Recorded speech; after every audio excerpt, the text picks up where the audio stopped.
The lawyer said my name, and my Aunt Denise stood up so fast her chair scraped the floor loud enough that everyone in the room flinched. "That has to be a mistake," she said. "Read it again." He didn't read it again. He didn't need to.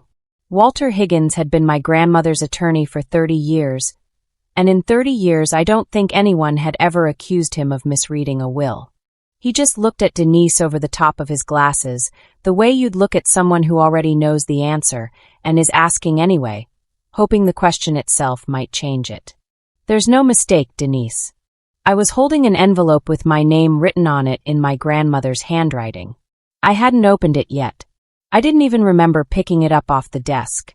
1 second Walter was reading the primary bequest, the shop, the inventory, the remaining accounts, all of it going to me, and the next second Denise was on her feet, and my cousin Curtis was staring at the table like it had personally wronged him, and I was just sitting there holding an envelope, not opening it, because some part of me already understood that whatever was inside it was going to matter more than anything Walter had just said out loud. "She manipulated a dying woman," Denise said. She wasn't looking at me. She was looking at Walter, like he was the one who needed convincing, like if she just found the right tone he'd stand up and say he'd made an error after all. "You all know that's what happened here. She was over there constantly, in and out of that house, and now suddenly she gets everything, and the rest of us get what? A nice speech at the funeral." Nobody said anything. My Uncle Ray shifted in his seat and looked at the floor like it had suddenly become interesting. Curtis didn't defend me, but he didn't agree with his mother either. He just sat there, 35 years old, looking like a kid who'd been called to the principal's office for something he didn't do and wasn't sure how to prove. I want to tell you I said something strong in that moment. Something that shut the whole thing down clean. I didn't. I sat there with my grandmother's handwriting under my thumb, and I didn't say a single word, because I was still trying to understand how a woman who'd spent 4 years driving across town twice a week to refill pill organizers and sort dusty inventory tags had somehow become, in the space of 1 sentence, the villain of her own family's story. Walter cleared his throat, the small, deliberate sound of a man who has sat through 100 rooms like this one and knows exactly how to let silence do some of the work for him. "Everything here reflects exactly what Eleanor wanted," he said, calm and unhurried. She was very clear about her reasoning. I'd ask everyone to give that some respect, even if it's difficult to hear today. Denise didn't sit back down right away. She stood there a moment longer, hand braced on the back of her chair, and something passed across her face that I couldn't name yet. Not just shock, something closer to fear, gone almost as fast as it appeared. I didn't open that envelope in the room. I want you to remember that, because it matters later, what was inside it, and how long it took me to understand what my grandmother had actually been doing in the last 8 months of her life, quietly, without telling a single person in our family. Not even me. This story actually started 4 years earlier, on an ordinary Wednesday, long before any of us knew there was anything to investigate at all. My name is Nora Bennett. I'm 39. I work as a librarian at a public high school in Savannah, Georgia, which is a job I love more than I probably should admit, because there is something deeply satisfying about handing a 15-year-old the right book at the right moment and watching something shift behind their eyes. I'm divorced. My son Miles is 13, and it's mostly just the 2 of us, which sounds harder than it usually feels. We have a rhythm. Tuesday is tacos. Sunday is laundry and whatever show he's currently obsessed with, which changes so often I've stopped trying to keep track. It's a small life, but it's mine, and for a long time I thought that was enough. Most days I still do. My grandmother, Eleanor Whitfield, ran an antiques shop downtown with my grandfather back when antiques shops were still the kind of place people wandered into on a Saturday without a specific plan, just to see what was there. He died before Miles was born. She kept the shop going anyway, slower, smaller, but hers, every shelf arranged the way she liked it, every price tag written in her small, careful handwriting. I started helping her 4 years ago, not because anyone asked me to, but because I noticed she was tired in a way she wouldn't say out loud. She'd start a sentence about her knees and change the subject halfway through. She'd forget where she'd put the shop keys and laugh it off before I could worry. So I started showing up. Wednesdays after work. Most Sundays. Groceries, doctor's appointments, sorting inventory tags that had gone illegible with age, refilling a pill organizer that she insisted she didn't need help with and always somehow did. I never called it a sacrifice. It didn't feel like one. It felt like the thing you do for someone who mattered to you. The same way you don't think of breathing as an effort until someone points out that you're doing it. My cousin Curtis is Denise's son. He's 35, easy to like, the kind of person who fills a room with a joke before anyone's asked him to. He visited Eleanor a few times a year, usually around a holiday, always with some story about how busy work had been. He helped move some boxes once, one Saturday 3 years ago, and that single afternoon got retold at every family gathering after, told and retold until it sounded like he'd rebuilt the shop with his bare hands. Nobody ever asked what I did on Wednesdays. It wasn't a mystery exactly. It just wasn't interesting to anyone but me and Eleanor. Eleanor was sharp in a way people sometimes mistook for stern. She didn't waste words, and she didn't perform warmth the way some grandmothers do, all hugs and exclamation points.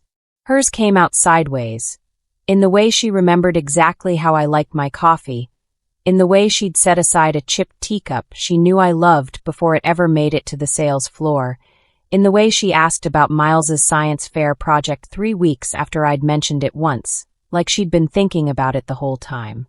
You had to know how to read her. I'd had 39 years of practice. Denise, by contrast, was warm the way a stage light is warm, bright, visible from every seat in the house, impossible to miss. She hugged everyone at the door. She remembered birthdays with cards that arrived exactly on time. She was by every visible measure, the generous one, the reliable one, the one who always showed up. I don't say that with bitterness now, or at least I try not to. I say it because it's the truth that made everything that came later so hard for the rest of the family to see clearly, even after it was sitting right in front of them. I want to be honest with you about something because it's the thing this whole story eventually forces me to look at head-on. I grew up the quiet cousin. Curtis got announced. Honor roll, first job, first apartment. All of it said out loud at Thanksgiving like a toast, my aunt raising a glass while the rest of the table applauded. I got a nod.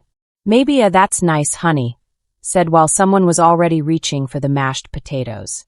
I learned early that being dependable made me invisible, not important. And somewhere along the way I decided that was fine. That if I just kept showing up, kept doing the right thing quietly, eventually someone would notice without me having to ask. I did not yet understand how expensive that belief was going to be. 4 months before Eleanor died, I was at her kitchen counter on a Wednesday afternoon, the same as always, sorting mail into piles, bills, catalogs, cards from people who still remembered her birthday, when I saw a withdrawal slip sitting near the toaster. 4 figures. No note attached. Nothing that told me what it was for. I almost asked about it. I actually opened my mouth. And then Eleanor came in from the back room carrying a box of mismatched teacups, humming something under her breath. And the moment passed, the way small moments do when you don't grab onto them fast enough. "Your aunt handles all that," Eleanor said, without me asking anything at all, like she'd read the question sitting on my face before I said it out loud. "So I don't have to worry about it." I nodded. It made sense. Denise had taken over Eleanor's finances 15 years earlier, after my Uncle Paul, Denise's husband, Eleanor's son, died. Power of attorney, all the accounts, the mail, the banking. Nobody questioned it. Denise was capable, organized, the kind of person who color-coded a filing cabinet for fun and reminded you about it twice. Later that same afternoon, sorting through a box in the shop's back office, I found a framed photograph, me at 9 years old, standing next to Eleanor, both of us grinning over a crate of chipped porcelain we were pricing together, my hair in 2 crooked braids she'd probably done herself. I asked her once if we could put it out front. She said maybe, someday when she got around to redoing the counter display. Denise, when she saw it a few weeks later, called it just an old picture, and moved a stack of catalogs on top of it without a second glance. I didn't think much of it at the time. I filed it away the way you file away 100 small things that don't seem worth mentioning to anyone. What I did notice, and what stuck with me longer than the withdrawal slip, was something Eleanor said a few weeks after that. Sitting at her kitchen table with a stack of bank statements in front of her, reading glasses pushed up her nose. "I like to look these over myself," she said, not looking up. "Keeps my mind sharp." I laughed a little. Told her that was a very Eleanor thing to say. She was always the one who did the crossword in ink, no eraser, no apology if she got one wrong. She didn't laugh back this time. She just kept reading, running one finger down a column of numbers, slow and careful, like she was looking for something specific and hadn't found it yet. I asked if everything was all right. She said, "Fine, sweetheart, just being thorough," and reached for her tea, and I let it go. Looking back, I think that was the moment I should have paid closer attention to. Not because anything dramatic happened, nothing did, not that afternoon, but because it was so unlike her. Eleanor had never been the type to double-check things Denise had already handled. She trusted her, the way you trust the people who've earned 15 years of not being questioned. Something had shifted enough to make her start checking anyway, quietly, without telling anyone why. I want to tell you I understood what I was watching. I didn't. I thought I was watching an 84-year-old woman enjoying a small, harmless hobby, the kind older people take up to keep their minds busy. I had no idea I was watching the beginning of an investigation. 3 weeks after that afternoon, Eleanor died in her sleep. A cardiac event, the doctor called it. Quick. No suffering, they told us, which is the thing people always say to make death sound gentler than it actually is for the people left behind. I was the last person in the family to see her alive. I keep coming back to that. Some nights, still, I do. The funeral was the kind where half the room is grief and the other half is logistics, flowers, seating charts, who's speaking and in what order. Whether the caterer remembered Ray was allergic to shellfish. Denise handled all of it, the way she'd handled everything for 15 years. She was good at it, genuinely. Efficient, composed, the person everyone else quietly leaned on, moving through the funeral home like she'd rehearsed it. At one point, a family friend I barely recognized put a hand on Curtis's shoulder and said, loud enough for half the room to hear, "So I guess the shop's yours now, huh?" Grandma's boy taking over. Curtis gave a small, uncomfortable smile and didn't correct her. Nobody corrected her. It had simply been decided, somewhere in the collective mind of my family, that Curtis would inherit Whitfield's antiques. The same way it had been decided years ago that he was the one going places, and I was the one who liked to keep busy. I didn't say anything. I want to be honest about that, too. I stood there in a black dress holding a paper plate of food I wasn't going to eat, and I let the assumption sit in the room unchallenged, because saying something felt like making my grandmother's funeral about property, and I couldn't do that. Not that day. Not with her casket still visible through the open doors of the next room. Later, near the coat closet, I passed Denise on her phone, voice low, saying something about the accounts, and before everything gets finalized. She saw me and ended the call fast, dropping the phone into her purse like it had burned her fingers. "Just estate stuff," she said, smoothing her dress with both hands. "Boring paperwork. You know how it is." I nodded. I believed her. That's the part one have to sit with now. I believed her completely, because there was no reason yet not to. She'd never given me one. 1 week later, we were all sitting in Walter Higgins's office, and I was holding an envelope with my name on it in my grandmother's handwriting, and my aunt was standing up so fast her chair scraped the floor. Walter read through the small bequests first. A modest amount to Ray. Personal items divided among family. Eleanor's wedding ring to a cousin in Charleston. A set of silver to an aunt who'd always admired it. Then he reached the primary clause and read it exactly as it was written on the page. The shop, its inventory, and the bulk of Eleanor's remaining estate, left to me. Along with a sealed letter, to be given to me directly, and to no one else. Denise's face didn't just fall. It went somewhere I'd never seen it go before, genuine, unguarded shock, followed almost instantly by something sharper, something already reaching for an explanation that made sense of what she was hearing. There has to be a mistake, she said. And then when Walter didn't budge, she manipulated her. You all know Nora's been over there constantly, hovering, and now suddenly she gets everything. I didn't defend myself in that moment. I've thought about why a lot since then. Part of it was shock. But part of it, if I'm being fully honest, was the same old belief I'd carried my whole life. That if I just stayed calm and let the truth speak for itself eventually, I wouldn't have to fight for it out loud. Walter asked me to stay after everyone else left. When the room finally emptied out, he handed me a folder. Plain manila, a little worn at the corners, like it had been opened and closed many times by careful hands. Your grandmother left this with me 8 months ago, he said. I think you should look through it somewhere quiet. Not tonight, necessarily. Whenever you're ready. I didn't open it in his office either.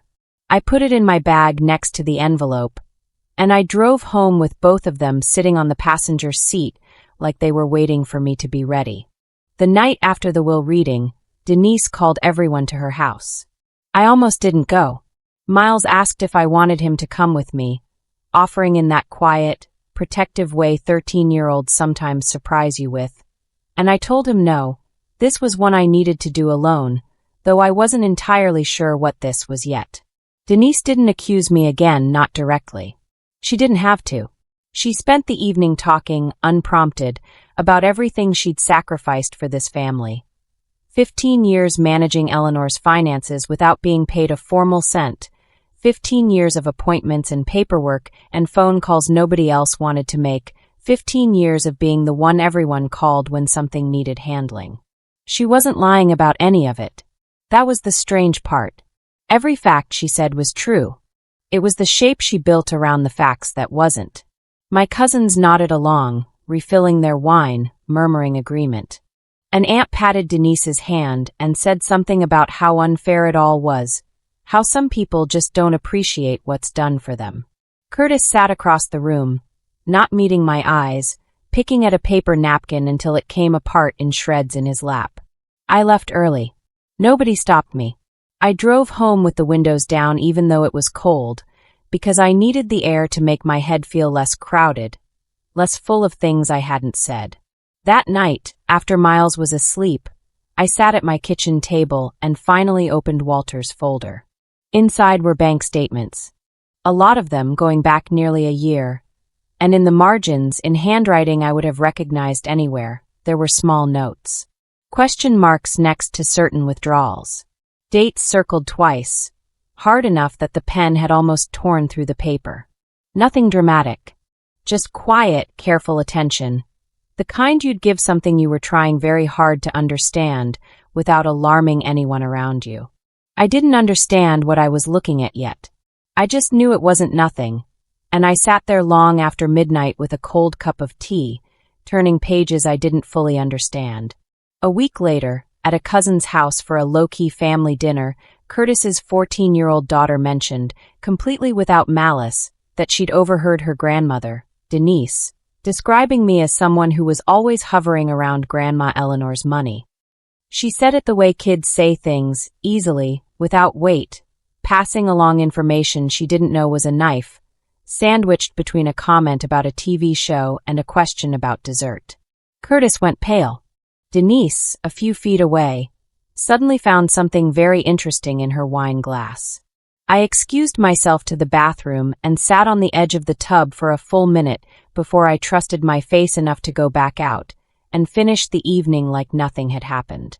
It's one thing to be accused by an adult who has decided to see you a certain way.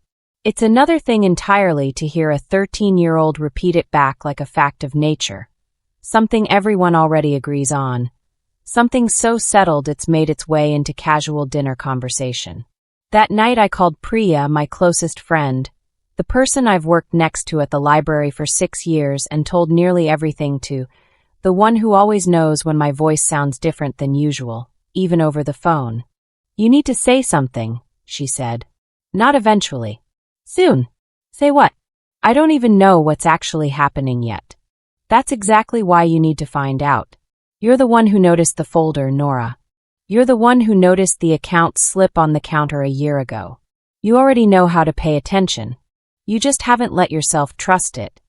As executor, I had to start managing the shop's finances almost immediately, which meant learning things about Whitfield's antiques I'd never had reason to know before: vendor accounts, insurance renewals, a payroll system for the one part-time employee who helped on weekends. 3 weeks after the will reading, I sat down to pay a routine vendor invoice. A supplier we used for restoration materials, someone the shop had worked with for over a decade, and the payment bounced. I checked the business account, thinking it had to be a mistake, a timing issue, something simple I'd overlooked in the transition. It wasn't simple. The account held a fraction of what the inventory records said it should. Not a slow month. Not an oversight. A gap, thousands of dollars wide, between what the shop had sold and what was actually sitting in the bank. I sat in the back office for a long time after that, staring at the framed photograph of me and Eleanor over the crate of porcelain, the one Denise had once buried under a stack of catalogs, and I felt something shift from hurt into something colder and more useful. Not the kind of alarm that makes you cry. The kind that makes you start writing things down, dates and amounts, in a notebook you didn't have a reason to buy yesterday.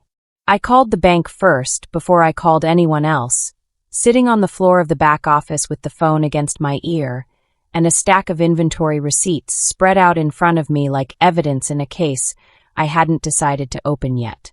The woman on the other end was kind but useless. She could confirm the balance, confirm the timeline of withdrawals over the past 2 years, but she couldn't tell me anything about intent, and intent was exactly what I didn't have. I called Priya the next day, and we met at the coffee shop near the school, the one with the mismatched chairs Miles calls the sad furniture place. Every time I mention it. She was already there when I arrived, 2 coffees ordered, mine black, the way she always remembers even when I forget to tell her. "You look terrible," she said, which from Priya is basically a hug. "Thank you. Talk." I told her everything in order, the way I hadn't let myself lay it out for anyone yet. The withdrawal slip on the counter a year ago, the framed photo Denise kept burying under catalogs, Eleanor reading her own statements to keep her mind sharp, the folder Walter had handed me that I still hadn't fully opened, and now the business account, thousands of dollars short of where it should be. "Why haven't you said anything to anyone yet?" she asked, not unkindly, but directly, the way only a real friend can ask without it feeling like an accusation. "Because I don't have proof of anything. I have a bad feeling and a bounced invoice." "So get proof." "It's not that simple, Priya. This is my family. If I'm wrong, and if you're right." She set her cup down, hard enough that a little coffee sloshed over the rim. "Nora, you've spent your whole life waiting to be sure enough, calm enough, fair enough, before you say a single word out loud. Meanwhile, everyone else in that family says whatever they want, whenever they want, and nobody makes them wait for proof first." I didn't have an answer for that. I stirred my coffee I wasn't drinking and watched the little whirlpool it made. "You noticed it," she said, softer now. "A year ago on that counter. You noticed the photo getting buried. You noticed Eleanor going over her own statements when she'd never done that before. You just didn't trust yourself enough to ask about any of it out loud. That's not the same thing as not knowing, Nora. Don't let anyone, including you, tell you it is." I've thought about that sentence a lot since then, because it's true of almost my entire life, not just this one situation. I called Walter that afternoon and asked if he had time to walk me through the folder properly, all of it from the beginning. He said yes, immediately, like he'd been waiting for me to ask. Walter's office was quieter the second time. No family. No chairs scraping the floor. Just him, me, and a folder that turned out to be much thicker than it had looked on the day of the will reading. He'd made a pot of coffee before I arrived, which felt like a small kindness, the kind that told me he understood this wasn't going to be a short conversation. He laid the statements out chronologically across his desk, 8 months' worth, and started walking me through them one by one, his finger moving slowly down each page. The margin notes weren't random. Every question mark sat next to a withdrawal that didn't match anything on Eleanor's calendar. No doctor's visit, no home repair invoice, nothing that explained where the money had gone. Every circled date lined up with something Denise had explained away at the time as medical costs, or the roof guy, or some other vague, unverifiable reason that had sounded reasonable in the moment and fell apart the second you tried to trace it. "Look at this one," Walter said, tapping a line near the bottom of a page. "March. $1,100, described as a payment to a home health aide. Your grandmother wrote here, see the note. No aid came in March. Ask. She never got the chance to ask. Or she asked and didn't like the answer enough to write it down. I recognized the date. It was close enough to the day I'd seen the withdrawal slip on the counter, the one I'd almost brought up and hadn't. I said so out loud, and Walter nodded slowly, like he'd been waiting for me to make that connection myself rather than handing it to me. "There's more," he said, turning to a later page. "April. May." By June she'd started keeping a running list on a legal pad. "I have that too if you want to see it later." She wasn't guessing, Nora. She was building something. Slowly. Carefully. The way I imagine you'd have done it if you'd started sooner. "She started keeping her own copies," Walter said, "about 8 months before she passed. She had duplicate statements sent to a private post office box she opened under her own name. Nobody in the family knew about it. Not even you. Why didn't she say anything to me?" Walter took his glasses off and rubbed the bridge of his nose, the way people do when they're about to say something they've been holding on to for a while, waiting for the right moment to set it down. "She told me she didn't want to accuse Denise without proof, not while she still depended on her for day-to-day care. She was afraid of being wrong, and afraid of what it would do to this family if she was right." He paused, choosing his next words carefully. "She also told me she trusted you'd handle it honestly, once you knew." That's close to a direct quote, Nora. She used your name specifically. Not Curtis. Not Ray. You. I sat with that for longer than felt normal in a lawyer's office. My suspicion, the one I'd talked myself out of a dozen times over the last year, the one I'd assumed was just my own resentment finding somewhere to land, hadn't been wrong. My grandmother had reached the exact same conclusion, independently, months before I ever opened that folder. She'd been carrying it alone in silence, while I sat across her kitchen table refilling a pill organizer and had no idea what she was quietly building underneath all of it, one circled date at a time. The inheritance stopped feeling like a gift in that moment. It felt like a responsibility she'd handed me on purpose, because I was the one person she trusted to actually finish what she'd started and couldn't finish herself. I left Walter's office with a new question sitting heavy in my chest, one that followed me the whole drive home. Did I try to fix this quietly, the careful way Eleanor had been doing it? Or did I bring it out into the open, knowing it might break something in this family that could never be put back together the same way again? I decided to try quiet first. It felt like the right way to honor what Eleanor had started, and honestly, some part of me was still hoping this could all be resolved without the family fully coming apart at the seams. I asked Curtis to meet me at the park near the shop, the one with the bench under the live oak where Eleanor used to sit and watch people walk by, and I showed him what Walter had shown me, the statements, the margin notes, the shortfall in the business account. I didn't accuse anyone. I just laid it out on the bench between us and let him look at it. He went quiet in a way I'd never seen from him. Curtis is a talker, usually quick with a joke to fill any silence before it can settle. This time the silence just sat there, and he let it, flipping through pages slower and slower, like each one weighed more than the last. "I didn't know," he finally said. "I swear to you I didn't know any of this. I believe you. I'll talk to her. Just give me a couple weeks. Let me handle it as a family quietly. Please." There was something in his face when he said it that I recognized, because I'd worn it myself plenty of times. The particular hope of someone who wants very badly to believe a hard conversation can go easier than it's ever gone before. I said yes. I wanted to believe that was possible. For a little while, nothing happened, and I let myself relax into that nothing, the way you do when you've been braced for a storm and the sky stays clear a little longer than you expected it to. I should have known better.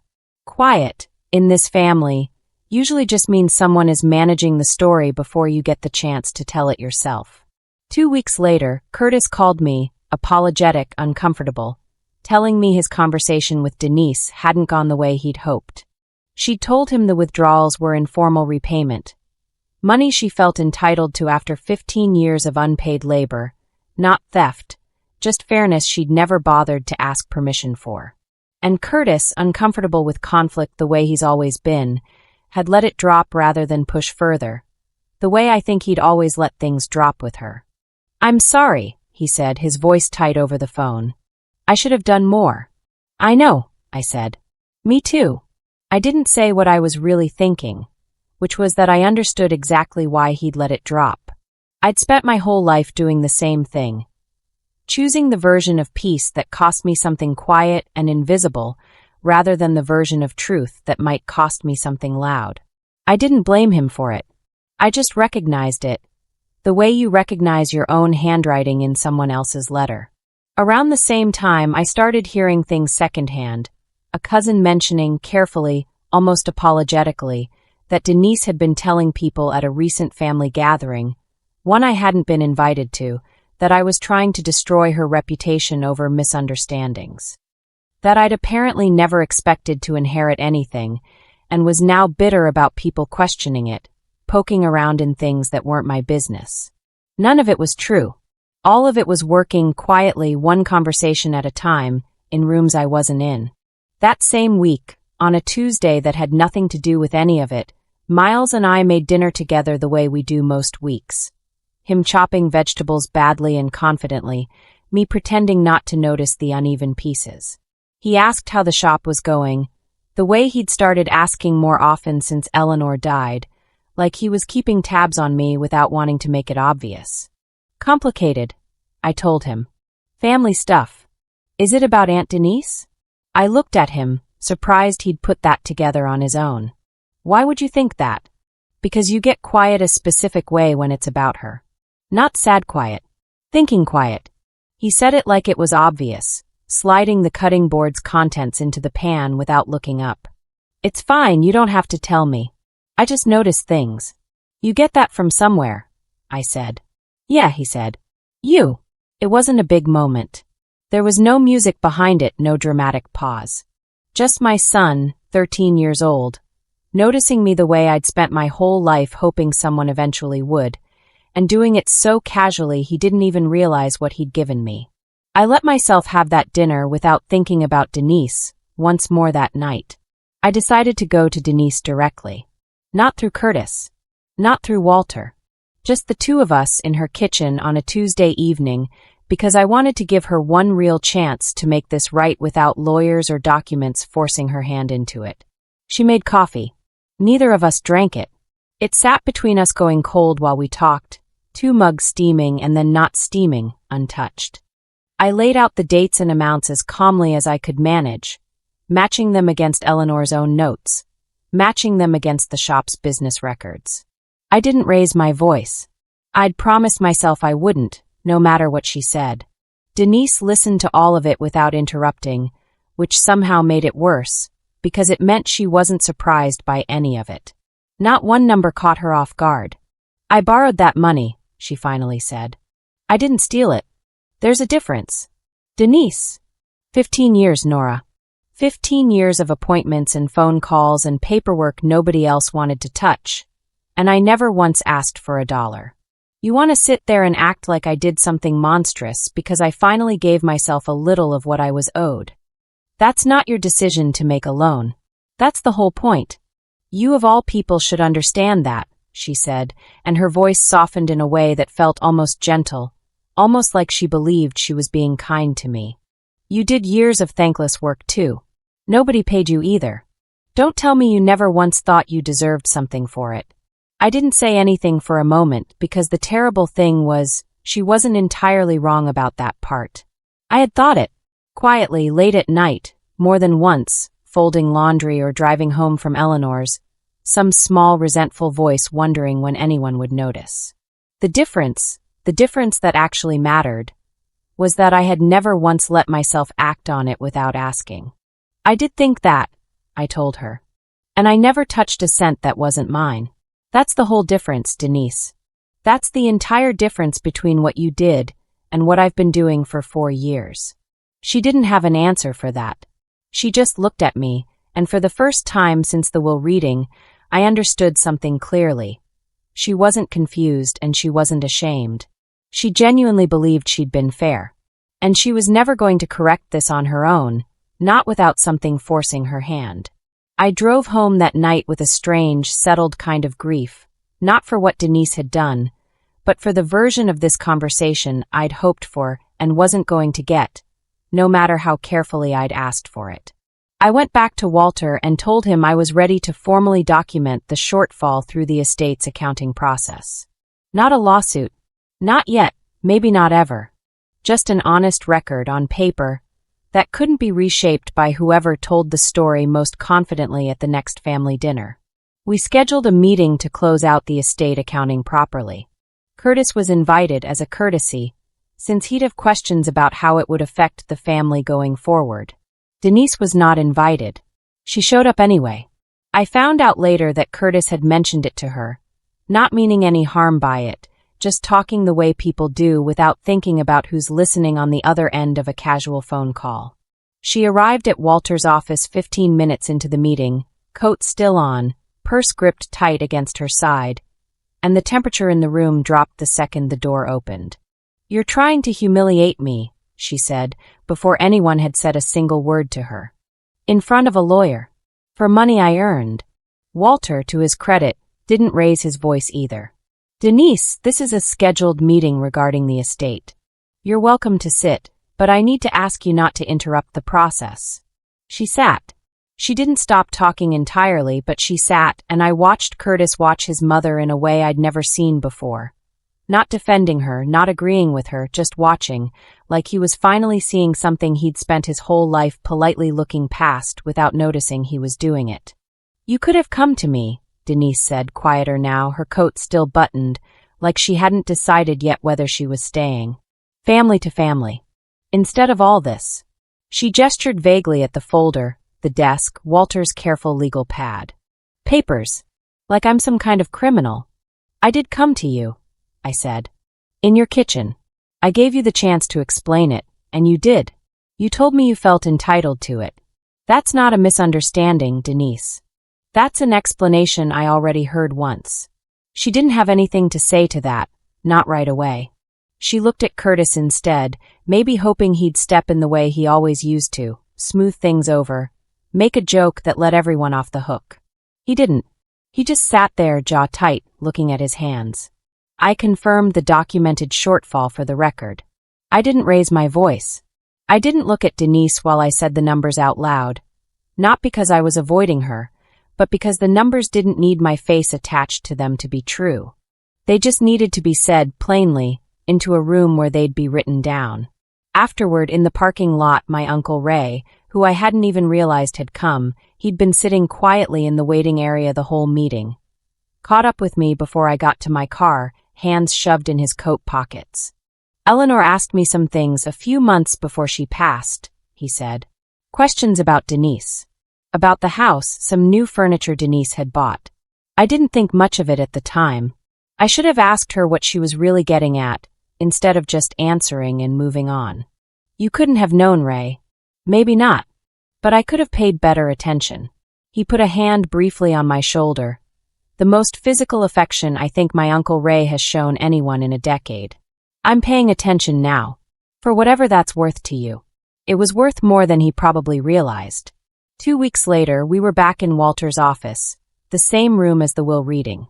I hadn't planned it that way. It just worked out that the estate's final accounting review landed in the same space, and I noticed the coincidence the second I walked in. The same chairs, the same window light coming in at the same slant, the same feeling of a room about to hold more than it was built for. Curtis was there. Denise arrived on time this time, invited, because I'd asked Walter to include her. I wanted her to hear this directly, not secondhand, not filtered through Curtis's discomfort or a cousin's careful retelling at some future family dinner. I brought Eleanor's letter with me. I hadn't read the whole thing out loud to anyone yet, not even Priya. I'd read it alone twice in my kitchen and folded it back into its envelope like something fragile, something that might not survive being handled too many times. I took it out and set it on the table. "I want to read part of this," I said. Not to embarrass anyone. Because I think it's time you heard it in her words, not mine. Denise's jaw tightened, but she didn't stop me. I read the part where Eleanor explained, plainly, that she'd started noticing discrepancies almost a year before she died, and had grown certain, slowly and carefully, that Denise had been taking money she wasn't entitled to. I read the part where she said she hadn't confronted her directly because she was scared. Scared of being wrong, scared of what it would do to the family if she wasn't, and scared, more than anything, that she wouldn't live long enough to see it resolved fairly. And then I read the last part, the part that had stayed with me the most since the first time I read it alone at my kitchen table. Whoever ends up holding this, I hope it's you, Nora, because I trust you to do it carefully but honestly. Do it honestly even when it's hard.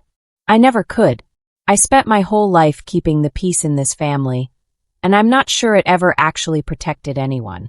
Don't make my mistake. I put the letter down. Nobody said anything for a moment. Somewhere down the hall a phone rang twice and stopped. This is ridiculous, Denise finally said, but her voice had lost most of its certainty, thinner than I'd ever heard it. An old woman writing things down doesn't prove. It proves she wasn't confused, I said. Quietly. Not to win. Just because it was true and needed saying. It proves she wasn't manipulated by me, since none of this happened while I was even in the room half the time. It proves she reached this conclusion completely on her own, months before she died, using nothing but her own bank statements and her own attention. You've spent years telling this family. I've always handled things around here. She handled this, herself, without telling either of us. Denise didn't have anything left to say to that. I watched something in her posture change. Not surrender, not yet, but the specific kind of stillness that comes when a person realizes the story they've been telling themselves has finally run out of road to travel on. Curtis spoke then, for the first time since we'd sat down. His voice wasn't loud, but it was steady, steadier than I'd heard it in weeks. Mom, he said. She wrote it down. Grandma wrote it down herself, months before any of this. That's not Nora being vindictive. That's not a misunderstanding. That's what happened. Denise looked at her son like he'd struck her, though he hadn't raised his voice at all. Something in her face crumpled for just a second, quick enough that I almost missed it, and I understood, watching it, that some part of this had never really been about the money for her. It had been about being seen a certain way by the people she loved, and losing that all at once in one room, in front of all of them. I didn't feel triumphant watching that. I want to be honest about that too. I felt something closer to grief, for her, a little, and mostly for Eleanor, who'd carried the weight of knowing this for 8 months without a single person to share it with. Walter gently laid out the realistic path forward. A structured repayment plan to the estate, worked out through his office, rather than a formal legal claim that would have dragged the whole family through something even harder and more public. She didn't leave me this shop because she loved me more, Denise, I said, before the meeting moved on to the paperwork. She left it to me because she trusted me to tell the truth, even when it was hard. I'm not doing this to hurt you. I'm doing it because somebody finally has to.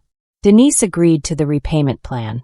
Not gracefully, not with an apology that felt fully earned, but she agreed, and Walter structured it so the estate would actually be made whole over time instead of chasing something that might never come at all.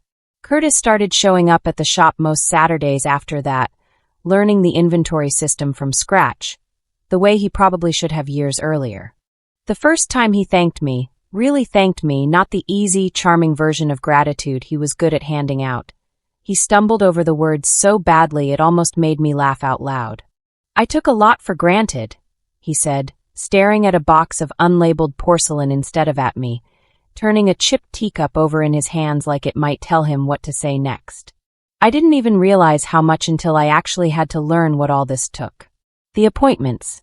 The phone calls. All of it. I know, I said. Now you're here. That matters more than the apology does. Ray started coming by too, most weeks, sometimes just to sit in Eleanor's old chair by the window with a cup of coffee, not doing much of anything, just being present in a way he never quite managed to be while she was alive. He fixed a loose hinge on the back door once without being asked. I didn't say much about it. I just noticed. I keep thinking about all the times she must have wanted to say something, he told me one afternoon, turning his coffee mug slowly in his hands. To someone. Anyone. And she never did. That's the part that gets me. She said it to Walter. That's not the same as saying it to family. No, I agreed. It's not. But I think she knew that too. I think that's part of why she wrote it down instead, so it couldn't get talked over or explained away or turned into something smaller than it was. Ray nodded slowly, like that answer settled something he'd been carrying since the funeral. Family gatherings got smaller after that. Quieter. A few relatives drifted, uncomfortable with how plainly everything had been laid out, more comfortable with the version of the story where nobody had to look too closely at anything. One aunt stopped returning my calls entirely, and I let her. I let them drift. It cost something to let that happen. I won't pretend it didn't sting some evenings, sitting at a smaller table than the one I grew up around, passing a bowl of something to fewer hands than the year before. But it cost less than pretending, forever, that keeping the peace was the same thing as keeping the family whole. Denise and I still see each other occasionally at the edges of things. A cousin's birthday, a holiday nobody wants to skip entirely. We're polite. We don't pretend it's warm. The first payment toward the estate came through on time, and the second, and I stopped checking for them as anxiously after that. Some part of her, I think, is relieved the truth finally landed somewhere solid instead of floating around waiting to be argued over forever. I don't know that for certain. I've stopped needing to know everything for certain. That's new for me too. I found the second photograph about a week later, tucked into the back fold of Eleanor's letter, one I hadn't noticed the first 2 times I'd read it, hidden in a crease I'd smoothed right over without looking closely enough. The same week as the one in the shop's back office. Me at 9, Eleanor beside me, but taken from a different angle a moment later, both of us laughing at something the first photo hadn't managed to catch. I sat at my kitchen table holding both pictures for a long time, tracing the edge of the older, softer print with my thumb. Miles asked me, a few weeks after everything settled, what Eleanor was really like. Not the version we tell at holidays. The real one, the whole one. I told him the truth. The parts that were easy, and the parts that used to feel too complicated to explain to a kid. I told him she'd spent the last months of her life quietly figuring something out on her own, because she didn't want to make an accusation she couldn't prove, and because she trusted the people who paid attention more than the people who talked the loudest in a room. Like you, Miles said, not looking up from the box of records he was helping me sort. You pay attention. I'm trying to, I told him. I didn't always trust myself when I did. That's the part one want you to be better at than I was. I hung both photographs side by side at the shop's front counter. The first thing anyone sees walking through the door now. Denise before always called that photo just an old picture. It isn't anymore. It's the first thing customers ask about, actually 2 little photos of a girl and her grandmother, decades apart from the angle, taken in the same week, both of them laughing about something long since forgotten.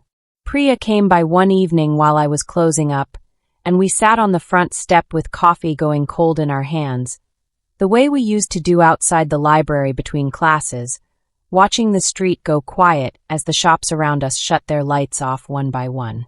You did good, she said. I know it didn't feel like winning. It didn't, I said. It felt like finally being honest. That's not the same thing as winning, but I think it might be better in the end. 6 weeks after that last meeting in Walter's office, the shop reopened under a small new sign out front. Whitfield's EST 1974. The same name it's always had, just visible again, freshly painted, the letters straighter than they'd been in years.